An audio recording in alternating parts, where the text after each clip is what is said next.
शिव महापुराण की कथा कहती है, भगवान देवादिदेव महादेव का चरित्र कहता है, उमा महेश का चरित्र कहता है, उमा महेश की पवित्र कथा वर्णन करती है। उमा महेश का पवित्र चरित्र कह रहा है, उमा महेश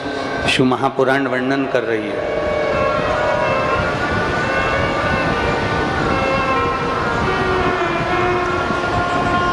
कभी आपको लगे कि मेरे जीवन में बहुत संघर्ष का समय चल रहा है, बहुत तकलीफ का समय चल रहा है, बहुत कष्ट का समय चल रहा है, बहुत दुख का समय चल रहा है, बहुत कष्ट का समय चल रहा है, बहुत तकलीफ का समय चल रहा है, बहुत कष्ट का समय चल रहा है। जब आपको लगे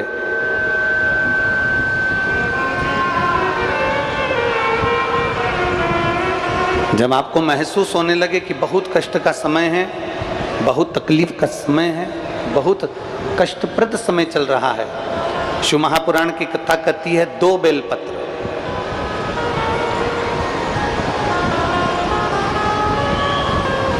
दो पुष्प,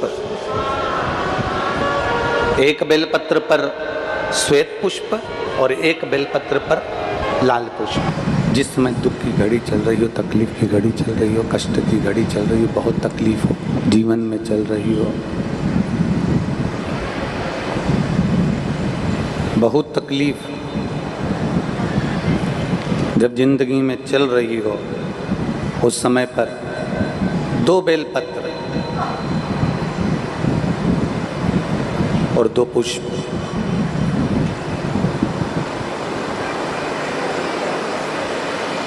दो बेलपत्र और 2 पुष्प, एक पुष्प लाल लेना है, एक पुष्प लाल लेना है और एक पुष्प श्वेत लेना है।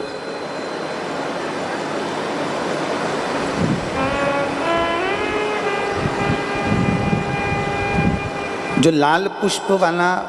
बेलपत्र है उसको अशोक सुंदरी वाली जगह पर समर्पित करना है।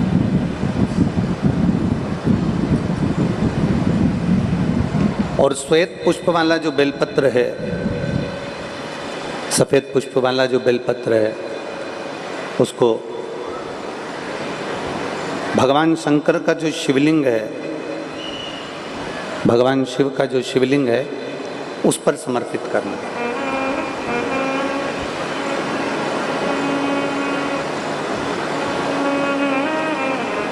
एक जो लाल बेलपत्र, लाल पुष्प का जो बेलपत्र है, लाल पुष्प वाला जो बेलपत्र है,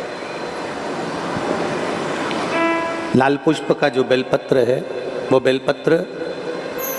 अशोक सुंदरी वाली जगह पर, और श्वेत पुष्प का जो बेलपत्र है वो सफेद पुष्प वाला बेलपत्र भगवान शंकर के शिवलिंग पर समर्पित कर।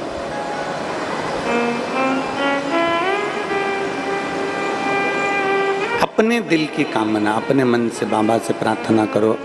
अपने हृदय से भगवान शिव को कहो और दिल से देवादिदेव महादेव को कह कर आओ, दिल से, हृदय से।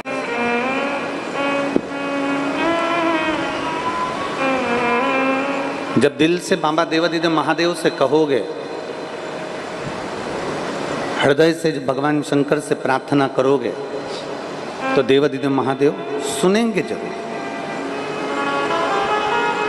शिव महापुराण की कथा कहती है कि विषम परिस्थिति में, तकलीफ की घड़ी में, विषम परिस्थिति में, तकलीफ की घड़ी में, कष्ट की घड़ी में, विषम परिस्थिति में प्रयास करो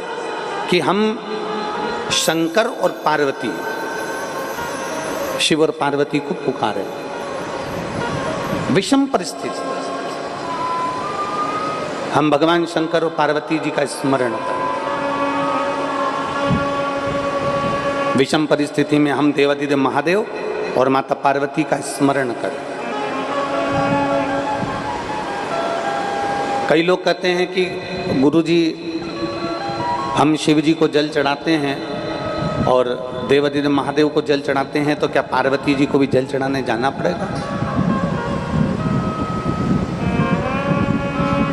पार्वती जी को भी जल चढ़ाने के लिए जाना है। शिव महापुराण की कथा कहती है, आप अगर हृदय रखकर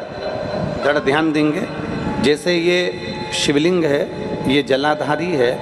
और अगर आप हृदय रखकर जब हम देवादिदेव महादेव को जल चढ़ाते हैं, शंकर जी को जल चढ़ाते हैं, और वहीं जल चढ़ाते चढ़ाते आप अशोक सुंदरी वाली जगह अर्थात माता पार्वती जी का हस्तकमल और अशोक सुंदरी वाली जगह पर भी अपने जल को थोड़ी सी धार लगा देते हैं तो शंकर और पार्वती दोनों को ही वो जल समर्पित हो जाता है। वैसे तो